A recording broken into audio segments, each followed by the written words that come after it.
Hi, I'm Dave. I'm a professional fly fishing instructor for Go Fly Fishing UK, and I'm going to be showing you a few tips about fishing. With fly fishing, we're actually using what we call a fly rather than bait. And originally, the fly was actually an imitation of an insect, of a fly. It's actually evolved to mean much more than that now, and over the last 100 years or so, fly fishing is now carried out all around the world for many different types of fish.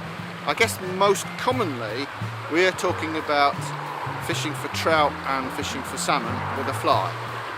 And we use different types of tackle for fly fishing to the tackle that we would use for other kinds of fishing. This little fly here would catch a trout and it weighs almost nothing. But the way we cast it out to the fish is, because it has no weight, we use a fly line. So this thick yellow line, and the fly line comes in many different colours. The fly line carries the weight, and it's the way in which we cast the fly out to the fish. So we have a specialised type of rod, which we call a fly rod, and we have a fly reel, and we have a thick line. And the strength of the rod and the thickness of the line depends on the type of fish that we're trying to catch. And generally, the bigger the fish, the stronger the rod will be, and the heavier and the thicker the line will be. And also, the further we need to cast the fly, we would tend to have a heavier line. Well, these flies here are what we would use for trout and grayling here in the UK.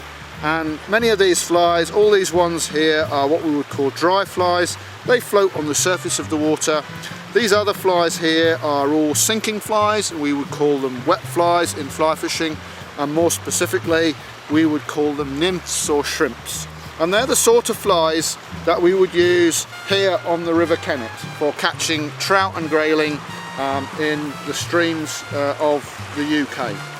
These are for catching rainbow trout. Rainbow trout are naturally inquisitive and aggressive, and they will often chase and take flies that bear no resemblance to real food items. So we use these for rainbow trout.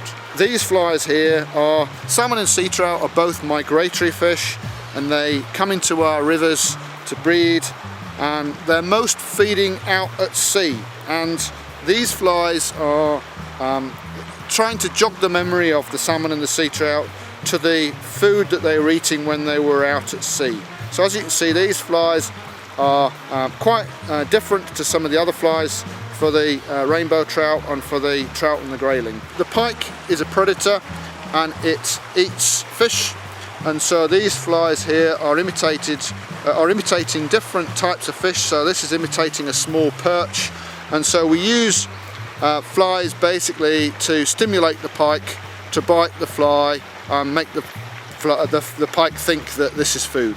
So there you have it, lots of different types of flies.